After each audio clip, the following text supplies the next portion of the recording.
reputação social, de não ter seu nome manchado, e a fidelidade a Deus, e ele preferiu a fidelidade ao Senhor. Das aplicações, a questão desse sermão é, veja, como foi que ele chegou a esse ponto?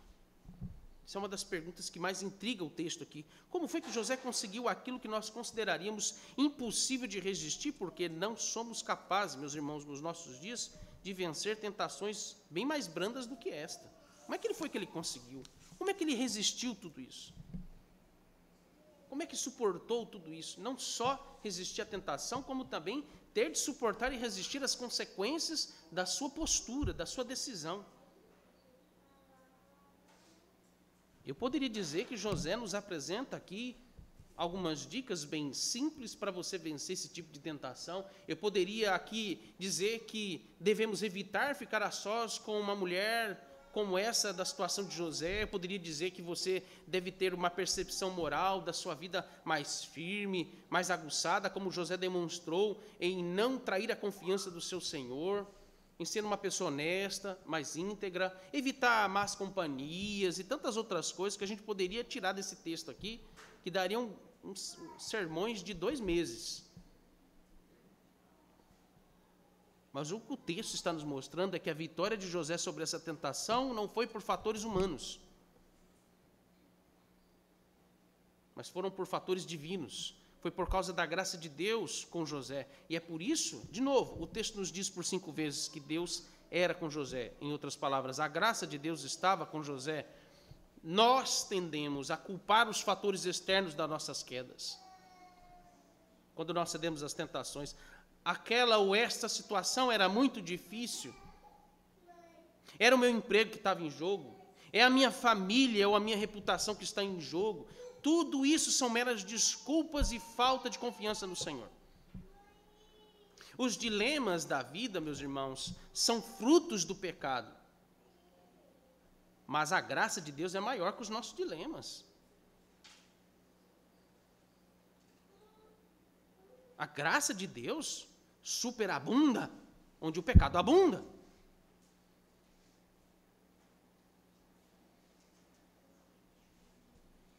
A primeira coisa que nós precisamos aprender não são as situações que nos fazem pecar, não são as circunstâncias que nos levam a pecar, mas é o nosso próprio coração corrupto e pecaminoso. E aí Tiago é quem nos diz isso de forma tão clara. Eu tenho lido esse texto com vocês e, de novo, o sermão ele sempre enfatiza o exercício de lembrar as coisas que explicitamente a palavra de Deus nos diz. Talvez isso mais importa em muitos momentos dos sermões, os textos bíblicos, mais do que as próprias explicações que eu dou aqui a vocês. Tiago vai dizer para nós: ninguém ao ser tentado, diga, sou tentado por Deus. Quando você está colocando a culpa nas circunstâncias de você ter caído no seu pecado, você está culpando a Deus, você está dizendo que Deus está te tentando. E ele diz: Deus não tenta a ninguém, nem pode ser tentado pelo mal. Ao contrário, cada um é tentado pela sua própria cobiça, quando esta o atrai e seduz. Ele coloca aqui uma relação, um vínculo entre a sua responsabilidade e a cobiça do seu coração. Relação íntima, de prostituição, de sedução. Mas no final aparece a violência que isso se expressa do mundo real, quando ele diz que gera o pecado uma vez gerado, vai produzir o quê? Vai levar ao quê? A morte. Da mesma forma que ele também vai nos dizer de onde, lá, capítulo 4, verso 1, de onde procedem as guerras? De onde procedem as contendas que há entre nós? De onde, senão dos prazeres que militam na vossa carne, natureza humana. Este é o grande problema. Queremos mais aquilo que o nosso coração deseja do que a própria vontade de Deus para a nossa vida. É assim que começa. A segunda questão que nós precisamos considerar na aplicação é se o nosso coração ele está ou não está fortalecido pela palavra, se está ou não cheio do Espírito Santo, para sermos orientados a não ceder e resistir qualquer oportunidade que nos é oferecido nessas tentações.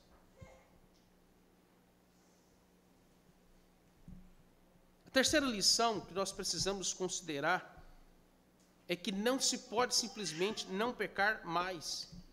Não se trata de um comando que mecânica ou automaticamente funciona ou não funciona, e nesse sentido, a luta do cristão contra o pecado já é em si um dilema angustiante, porque todos os dias nessa vida aqui nessa terra, nós estamos lidando com os nossos próprios pecados.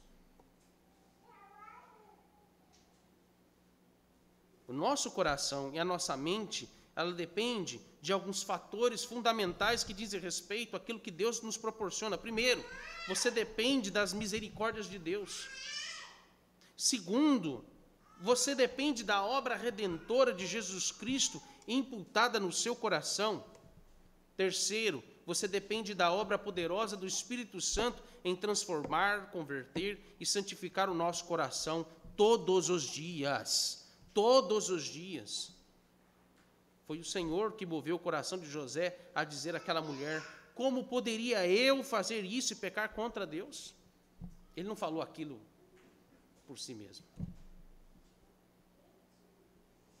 O que me parece, aliás, o que provavelmente eu tenho comigo particularmente a certeza de que José, diferente de Judá, José era um rapaz que todos os dias ele meditava nas promessas do Senhor, de tudo que ele aprendeu com seu pai, de todo o legado da revelação de Deus que foi dado a ele. Até porque, vamos lembrar, apesar dele ter sido no início um rapaz imaturo, um rapaz difícil de lidar, impaciente com certas coisas, mimado, mas chama a atenção lá que Deus falava com José.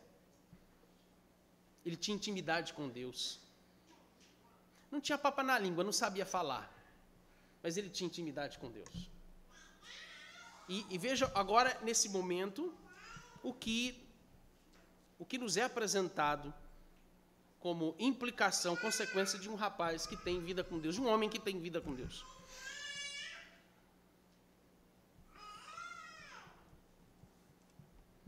A quarta aplicação nos remete a Jesus Cristo. E é a parte final dessa passagem que nos leva a essas implicações da decisão de José. Primeiro, ele foi condenado à prisão injustamente. E, na verdade, ele supostamente aqui, dentro do contexto da época, ele merecia, na verdade, meus irmãos, a punição à morte. A punição para quem fizesse o que José estava sendo acusado, obviamente, de forma dolosa, de forma mentirosa, era a morte. Mas o texto nos mostra que Deus poupou a vida de José. E, em contrapartida, a forma como Deus poupa a vida de José é colocando ele em uma condição de abandono em uma prisão de segurança máxima. A condição de abandono é que se destaca nesse momento aqui.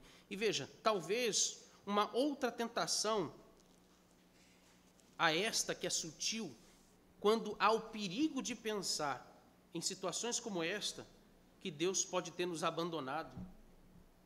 Eu não sei se isso passou pela cabeça de José. Talvez sim, não sabemos. O texto não diz. Porque a ênfase do texto é dizer, e Deus era com José, mesmo na prisão. Deus o colocou na prisão e Deus estava lá com ele. Mas é propício pensar que em situações como essa, que talvez eu e você possamos enfrentar e ter que assumir as consequências da fidelidade a Deus, é possível que José talvez tenha se perguntado, talvez ele tenha em algum momento questionado onde é que está Deus quando realmente ele precisava do Senhor, quando ele foi justo, quando ele se posicionou em ser íntegro diante do Senhor. Ou talvez eu e você possamos questionar onde que o Senhor estava quando José mais precisava dele pelo fato dele ter sido jogado numa prisão.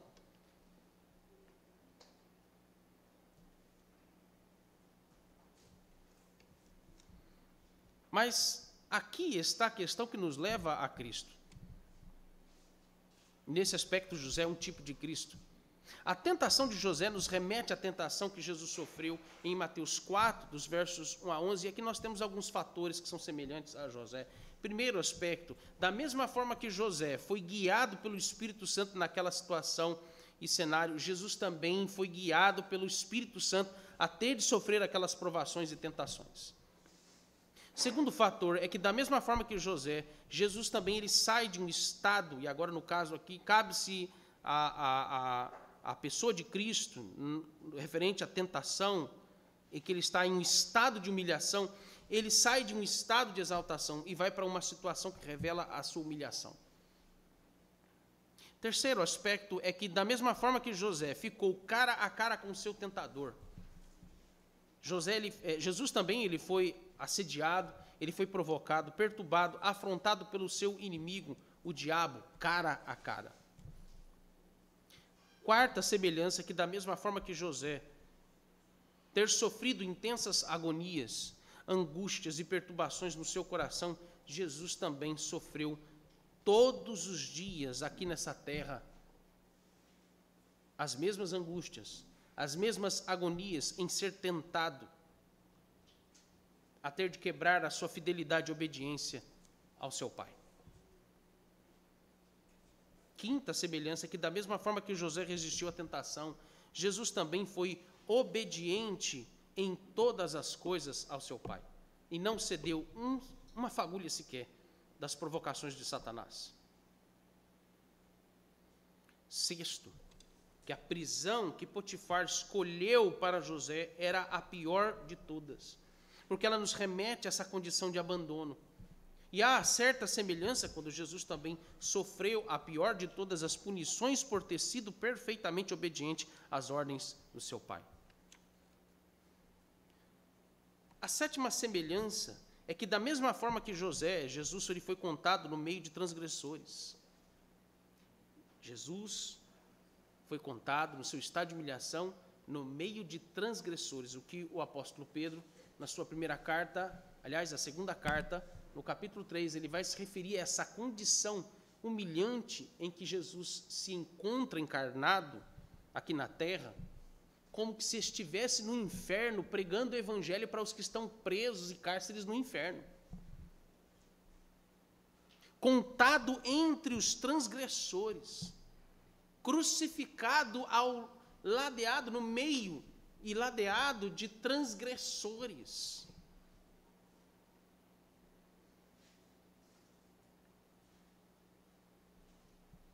O justo no meio dos injustos, para futuramente salvá-los da morte. A semelhança que se coloca sobre o que envolve essa tipologia de José. José sendo preparado pelo Senhor. Por que o Senhor coloca José em uma condição de exaltação e depois de humilhação? Veja que o Senhor está preparando o coração de José na sua condição de exaltação, a como lidar nas suas negociações, nas suas conversas, a habilidade de administrar, a habilidade de lidar com os de alta classe, governantes, oficiais militares. Ele aprendeu, ele conheceu aquele meio da elite faraônica, da corte de Faraó.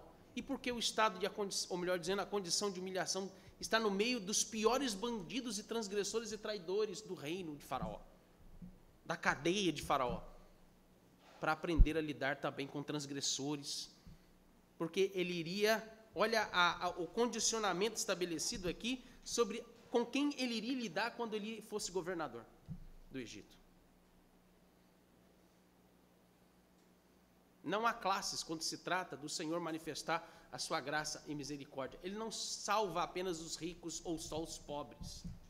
Cai por terra a teologia da prosperidade e cai por terra a teologia da libertação. Não há virtude da salvação apenas para pobre, como diz a teologia da libertação, não há apenas salvação naqueles que buscam riqueza.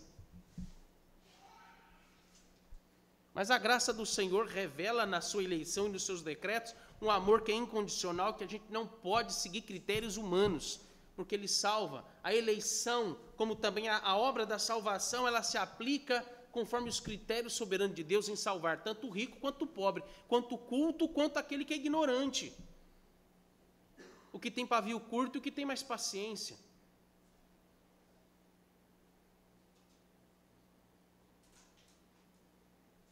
Tanto salvar o assassino como aquele mentirosinho que solta pequenas mentirinhas de nada, mas que é uma pessoa íntegra, honesta, correta, e que se ele não for alcançado pela graça de Deus, mesmo sendo honesto, com toda a sua integridade, ele vai para o inferno.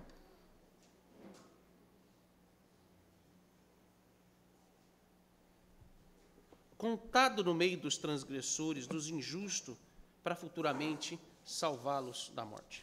Toda essa experiência na vida de José nos ensina que, em qualquer que sejam as tentações, o que está ali sendo testado é a nossa fidelidade a Deus, e é por isso que nós precisamos da graça do Senhor na nossa vida. Entenda que a graça de Deus não é uma força, não é uma energia que você vai receber para evitar problemas. Esse é o tipo de coisa que as pessoas, quando vêm para a igreja, acham que é isso que é graça.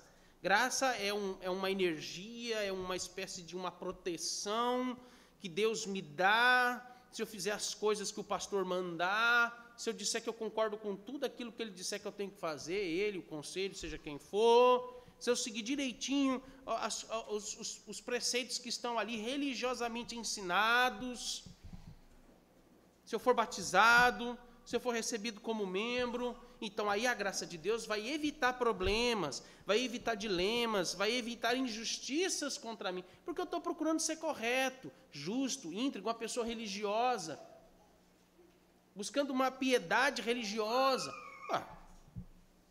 Se você realmente está sendo conduzido por Deus a desfrutar da graça dele, se prepare, vai ser o contrário. A graça vai proporcionar terríveis dilemas, vai lhe proporcionar terríveis injustiças, privações do conforto desse mundo.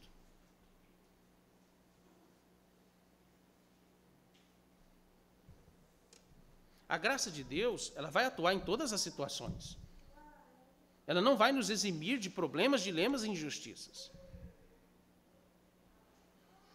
E são nessas situações de humilhação e sofrimento que a graça de Deus ela vai atuar em preservar, meus irmãos, não necessariamente o corpo, mas preservar o nosso coração a salvo por causa da obediência perfeita de Cristo em todas as tentações e provações que ele sofreu no nosso lugar. Aprenda a confiar somente nos méritos e na força do nosso Senhor Jesus.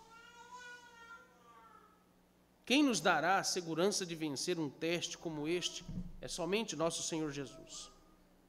Confie nele e corra para ele, seja quando você estiver em situação de júbilo, de alegria, ou quando o Senhor lhe der também situações de tristeza. Corra para o nosso Senhor Jesus, seja quando você for vitorioso ao resistir uma tentação, ou quando até mesmo você cair nela e desapontar a Deus com a sua desobediência. A graça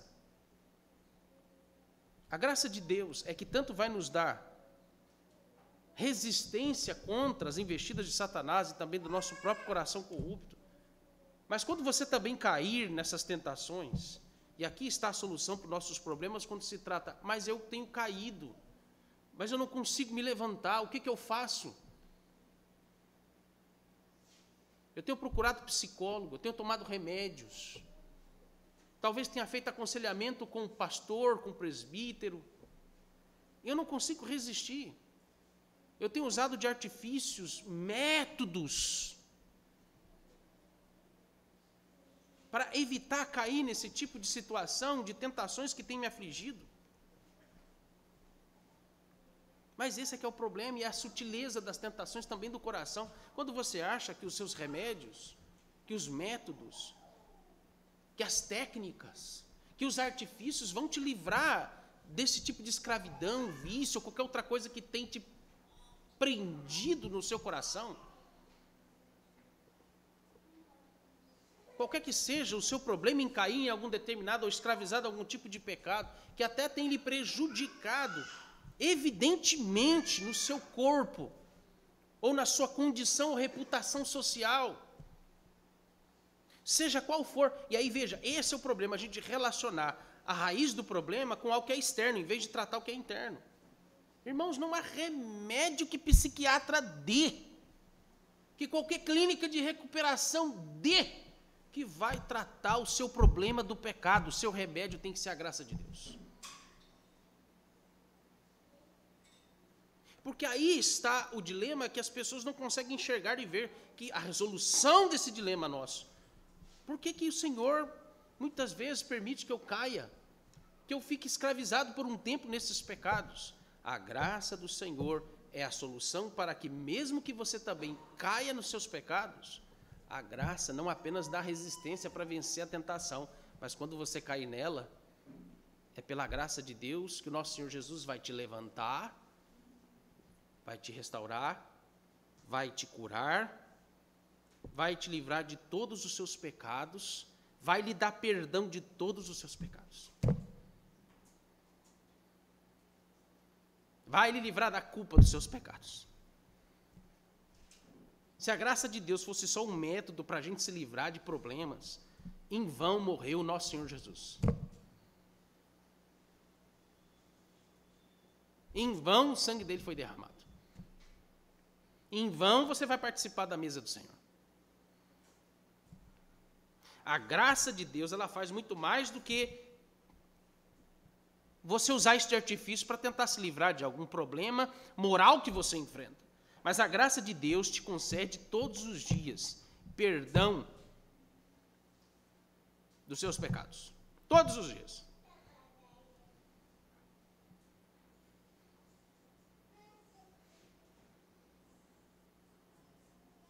As nossas orações para se livrar das tentações, elas devem ser seguidas sinceramente e verdadeiramente de confissões de pecados. Confesse seu pecado. Arrependa-se do seu pecado.